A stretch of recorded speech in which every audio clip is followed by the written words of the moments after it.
84 लाख चक्कर काटे तब ये मानव का चोला पाया है। ये मेरे प्रभु का वो तोहफा है जो बड़ी मुश्किल से हाथ आया है।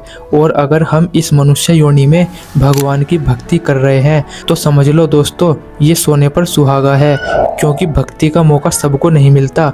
ये सिर्फ उन लोगों को मिलता है जिन पर भगवान की कृपा होती है, जो भगवान की प्रिय होते हैं। दोस्तों, इस दुनिया में दो तरह के लोग होते हैं। एक वो जो भगवान को मानते हैं, जो कहते हैं कि मेरे साथ तो भगवान है, उनका सहारा ही मेरी जिंदगी है, जिनको हम आस्तिक कहते हैं। और एक वो इंसान होते हैं जो भगवान को बिल्कुल नहीं मानते, जो कहते हैं कि जो दिखता है बस वही सच है, भगवान नाम की कोई चीज़ होती ही नहीं, और ऐसे लोगों को हम नास्तिक कहते हैं। दोस्तों, कल मैंने एक कमेंट में पढ़ा था जिसमें किसी ने मुझसे पूछा था कि अगर कोई नास्तिक इंसान जो भगवान को नहीं मानता, अगर वो आत्महत्या कर ले तो उसे पाप लगता है, लेकिन अगर कोई आस्तिक इंसान जो भगवान को मानता है, जो भगवान का भजन करता है, उनका नाम जप करता है, अगर वो किसी प्रॉब्लम में आकर या भगवान को पाने के लिए आत्महत्या कर ले तो क्या उसे पाप लगेगा या उसे भगवान मोक्ष दे देंगे?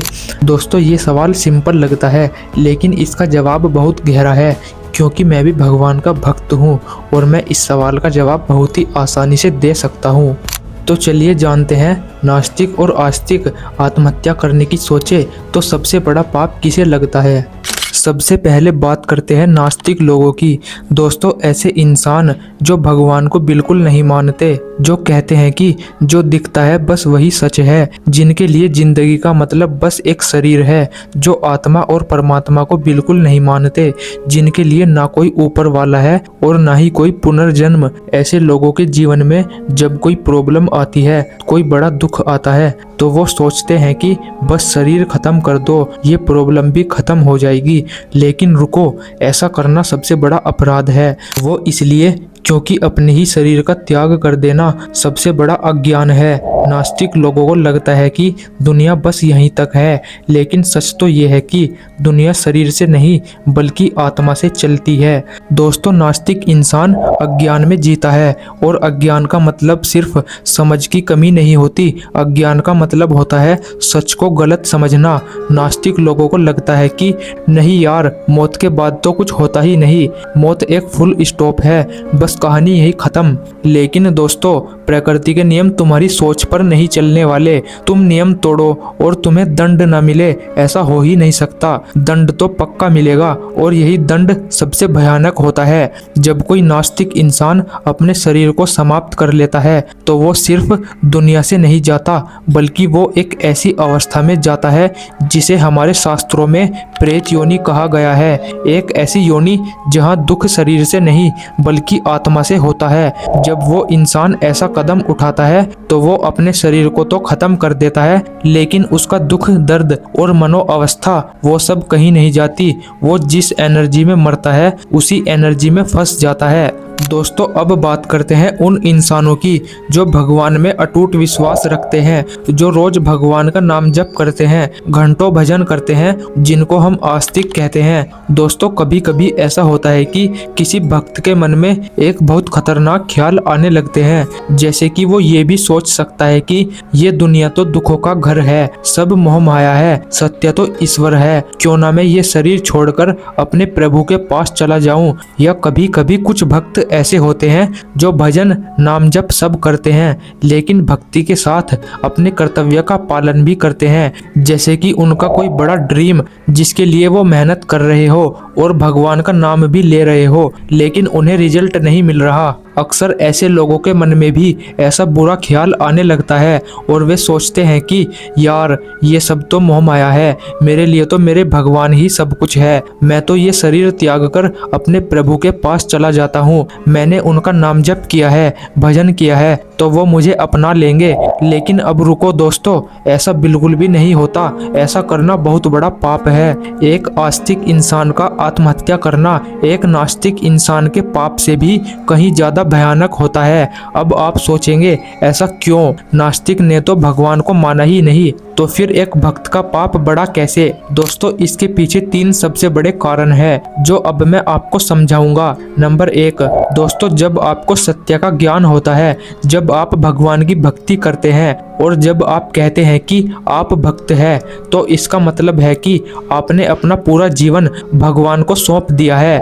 दोस्तों, अब आप खुद सोचो, क्या तुम्हारे प्रभु इतने कमजोर हैं कि वो तुम्हारे दुख दूर नहीं कर सकते? अगर एक भक्त आत्महत्या करता है तो वो पूरी दुनिया के सामने ये साबित करता है कि उसके भगवान में उसे बचाने की शक्ति नहीं थी, और यही भगवान की शरणागति पर सबसे बड़ा कलंक होता है। नंबर 2, दोस्तों, हमारे प्रेमानंद जी महाराज कहते हैं कि असली भक्त वो होता है जो कहता है कि हे प्रभु, आप मुझे दुख दो या सुख दो, मैं तुम्हारी हर मर्जी में प्रसन्न हूँ। दोस्तों, आत्महत्या करना इस बात का सबूत है कि आप सिर्फ तब तक भगवान के साथ थे जब तक सब कुछ अच्छा चल रहा था, और जैसे ही प्रॉब्लम आई तो आपने उनका हाथ छोड़ दिया, उन पर भरोसा नहीं किया। दोस्तों, ये प्रेम नहीं बल्कि ये तो एक तरह का दिखावा या सौदा हुआ।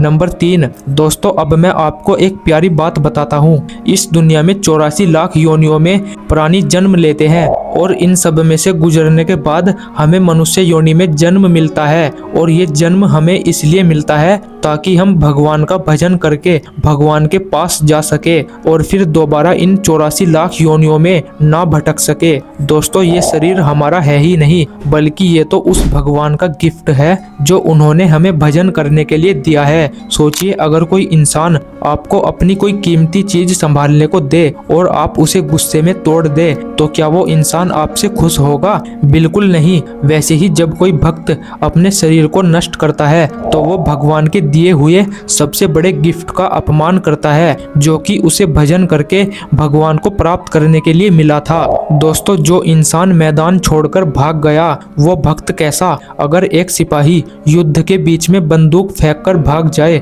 तो वो देशद्रोही कहलाता है। वैसे ही अगर एक भक्त दुखों से डरकर अपनी जान ले ले तो वो अपने प्रभु का धर्मद्रोही कहलाता है। असली भक्त वो है जो दुख में भी मुस्कुराकर कहे, हे प्रभु, ये दुख आपने भेजा है तो इसे सहने की शक्ति भी आप ही दोगे। इसलिए दोस्तों, आत्महत्या करने वाले भक्त को प्रभु की प्राप्ति तो दूर, उसे उनकी नाराजगी झेलनी पड़ती है, क्योंकि उसने भक्ति के नाम पर भय को चुना। इसलिए एक आस्तिक का आत्महत्या करना एक नास्तिक के आत्महत्या करने से भी बड़ा और भयंकर पाप है, क्योंकि नास्तिक को सत्य का ज्ञान नहीं है, इसलिए वो अज्ञानतावश ऐसा कदम उठाते हैं। लेकिन एक आस्तिक जो धर्म को जानकर भी, सत्य को जानकर भी ऐसा करता है तो वो सबसे बड़ा पाप होता है। दोस्तों, अगर कभी किसी भक्त के मन में ऐसे बुरे ख्याल आए तो इसका एक ही रामबाण उपाय है। जब भी आपका मन हारी हुई बाजी जैसा लगे तो सिर्फ नाम जप करो, भगवान का भजन करो और सब कुछ भगवान पर छोड़ दो। जो होगा देखा जाएगा, बस अपने कर्तव्य का पालन करो। राधे राधे।